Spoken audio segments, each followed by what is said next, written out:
ಯಾಕಂದ್ರೆ ಏನಿದೆ sentence? 1 year he's been convicted for 1 year. So ಹಾಗಾಗಿ ಅದನ್ನ ಇನ್ನೇನ್ ಕಡಿಮೆ ಮಾಡಕ್ಕಾಗುತ್ತೆ? ಅವ್ರ ಸ್ಟೇಟ್ ಅವ್ರು ಹಾಕಿದ್ರೆ 3 ವರ್ಷ ಕೊಡ್ಬೇಕಾಗಿತ್ತು. that's my request, my lordship. ಹಾಗಾಗಿ ಅಲ್ಲಮ್ಮ, ಅದ್ರಲ್ಲಿ ಕಡಿಮೆ ಮಾಡಕ್ ಇನ್ನೇನು ಇಲ್ಲ. ಯಾಕೆ ಅಂತಂದ್ರೆ 3 ಪ್ರಾಬ್ಲಮ್. ಮೊದಲನೇ ಪ್ರಾಬ್ಲಮ್ ಫೋರ್ಜರಿ, ಎರಡನೇ ಪ್ರಾಬ್ಲಮ್ ಮೂರನೇ ಅಕ್ಯೂಸ್ಟ್ ಪಾಸ್ಪೋರ್ಟ್ ನ ತಗೊಂಡು 1ನೇ ಅಕ್ಯೂಸ್ಟ್ ನಾನೇ ಅಂತ ಹೋಗ್ತಾನೆ. ಇವರೆಲ್ಲ ಹೆಂಗೆ ಅಂತ ಇವೆಲ್ಲ my lordship, it is the accused number 2 who has given the passport of accused number ಒಪ್ಕೊಳಕ್ ಯಾಕೆ ಹೋದ ಇವನು? my lordship, ಅವರು ಕೂಲಿ ನಾನೇನು ಮಾಡ್ಲಿಲ್ಲ ಅನ್ನಕ್ ಆಗಲ್ಲ. ಈಗ ಸಿಕ್ಕಾಕೊಂಡಿರೋದು ಅವ್ನು ಹೋದಾಗ ಇಮಿಗ್ರೇಷನ್ ಅಲ್ಲಿ, ಇಲ್ದೇರ ಅವ್ನು ದುಬೈಗೆ ಹೋಗ್ಬಿಟ್ರು ಅವನು. ಬಟ್ ಕೂಲಿ ಆಮೇಲಿಂದ ಕಷ್ಟ, SIT ಗೆ ಕಷ್ಟ. ಬೇರೆ ಕಡೆಗೆ ಹೋಗ್ಬಿಟ್ರೆ ಕರ್ಕೊಂಬರೋದ್ ಕಷ್ಟ. ದುಬೈಗೆ ಹೋಗ್ಬಿಟ್ಟಿದ್ರೆ ಏನ್ ಮಾಡ್ತಿದ್ರು? ಅವನ್ ಗ್ರಾಚಾರ ಇಮಿಗ್ರೇಷನ್ ಅಲ್ಲಿ ತಗಲಾಕೊಂಡ. ಎಷ್ಟ್ ಜನ ಹಿಂಗೆ ಹೋಗ್ಬಿಟ್ಟಿದಾರೋ. ನನ್ನ ಹತ್ರ ಒಂದು ಕೇಸ್ ಇತ್ತು ಕಾರವಾರದಲ್ಲಿ, ಕನ್ವಿಕ್ಷನ್ ಸುಪ್ರೀಂ ಕೋರ್ಟ್ ಅಲ್ಲಿ ಕನ್ಫರ್ಮ್ ಆಗಿದೆ, 302 ಕನ್ವಿಕ್ಷನ್. ಅವನ ಮೇಲೆ NBW ಅಂತ, ಬಹುಶಃ ಓಲ್ಡೆಸ್ಟ್ ಕೇಸ್ ಇಂದಿ ಕಾರವಾರ ಅಂತ ಕಾಣುತ್ತೆ. ಬರೀ NBW ಕನ್ವಿಕ್ಟ್ ನ ಹಿಡ್ಕೊಂಡ್ ಬರೋದಕ್ಕೆ.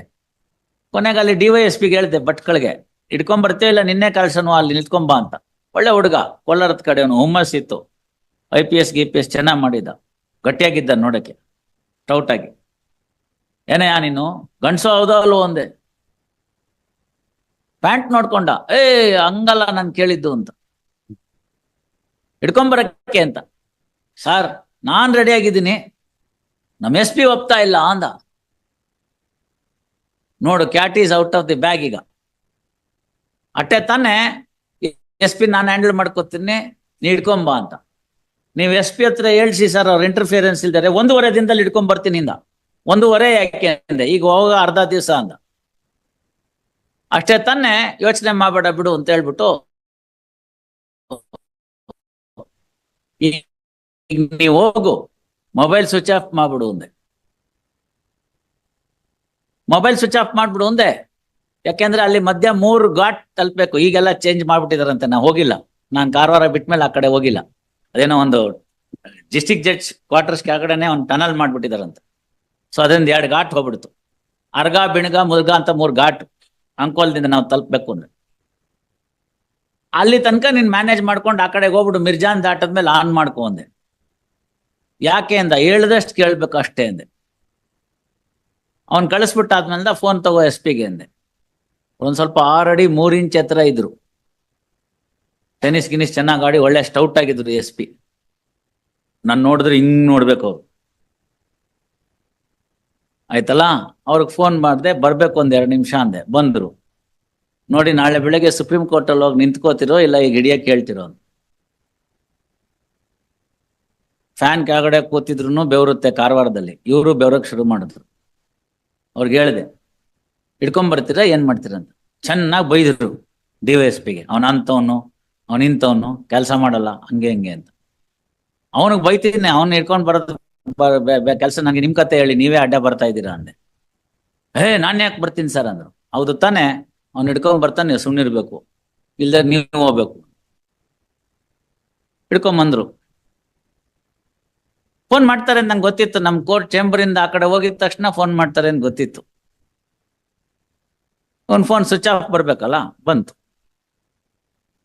ಹಿಡ್ಕೊಂಬಂದ. ಅಷ್ಟೊತ್ತಿಗೆ 12 ಸತಿ ಹೋಗಿದ್ದಾನೆ ದುಬೈಗೆ, ಮಂಗಳೂರಿಂದ ಕನ್ವಿಕ್ಟ್.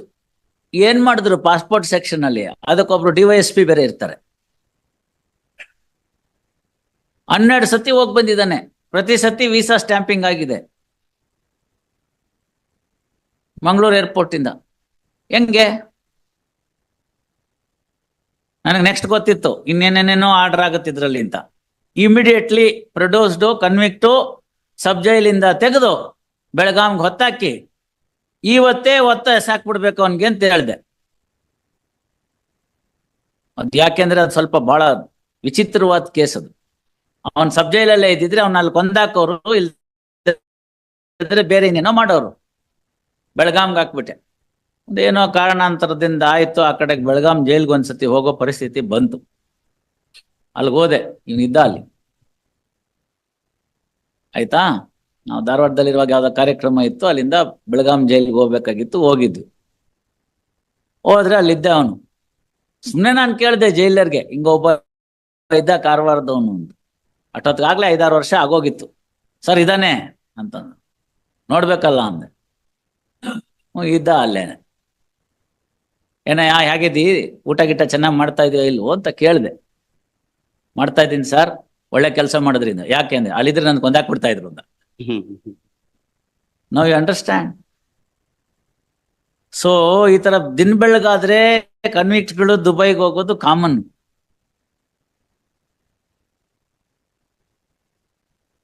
ದುಬೈಗೆ ಹೋಗೋದು ಕಾಮನ್. ಎಲ್ಲಾ ಕೇಸಲ್ಲಿ ಎಲ್ಲಾ ವಿಟ್ನೆಸ್ ಗ್ಯಾರಂಟಿ ಹಾಸ್ಟೈಲ್ ಆಗ್ತಾರೆ, ಇಲ್ದರೆ ಅವ್ರಿಗೆ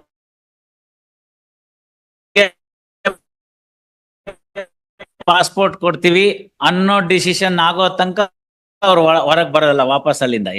so question of A2, A3, A1 ಎಲ್ಲ ನಾನು ಹೋಮ್ ಪಿಕ್ಚರ್ಗೆ ಮಾತ್ರ. ನಾನು A1 ಮಾಡ್ಬಿಟ್ಟಿದ್ದಾನಮ್ಮ, ನಾನು A2 ಮಾಡ್ಬಿಟ್ಟಿದ್ದಾನಮ್ಮ ಅಂತ ಇದೆಲ್ಲ ಕೋರ್ಟ್ಗಲ್ಲ, ಗೊತ್ತಾಯ್ತಲ್ಲ. ಅವೆಲ್ಲ ಹೋಮ್ ಪಿಕ್ಚರ್ಗೆ ಮಾತ್ರ. A1 ಆದ್ರೆ ಬೇರೆ ಟ್ರೀಟ್ಮೆಂಟು, A10 ಆದ್ರೆ ಬೇರೆ ಟ್ರೀಟ್ಮೆಂಟಾ, ಎಲ್ಲರಿಗೂ ಗುದ್ದೋದೇನೆ. ಯುದ್ಧಕ್ಕಿಳಿದ್ಮೇಲೆ ತಲೆ ಏನು ತೊಡೆ ಏನು ಬಾರಿಸೋದೆ. ತಿಳಿತೋ ಇಲ್ಲೋ?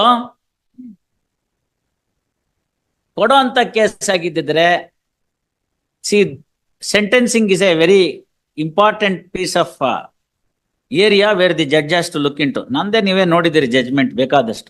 Roll assign to the judge while passing an order of conviction is altogether different role when it comes to the question of passing the sentence. It should be appropriate, deterrent ಎಲ್ಲ ಇರಬೇಕು. ಇವಾಗ ಇನ್ನೂ ಒಂದಿದೆ, ರೆಟ್ರಿಬ್ಯೂಟಿವ್ justice ಅಂತ. ಏನಂಗಂದ್ರೆ ರೆಸ್ಟಿಟ್ಯೂಟಿವ್ justice, ರೆಟ್ರಿಬ್ಯೂಟಿವ್ justice ಅಂತ. ಅದರಲ್ಲಿ 5R ಬರುತ್ತೆ. ಅಲ್ಲ ನೀವ್ ಹೇಳ್ಬೇಕು, ತುಮಲ್ ಸೈಡ್ ನಲ್ಲೇ ಪ್ರಾಕ್ಟೀಸ್ ಮಾಡೋರು, you should say which are the famous 5R in retributive and restitutive justice ಅಂತ. ಓದ್ಕೊಂಬನ್ನಿ, ಇನ್ನೊಂದಿನ ಬರೀತೀನಿ ಇದರಲ್ಲೇನೆ.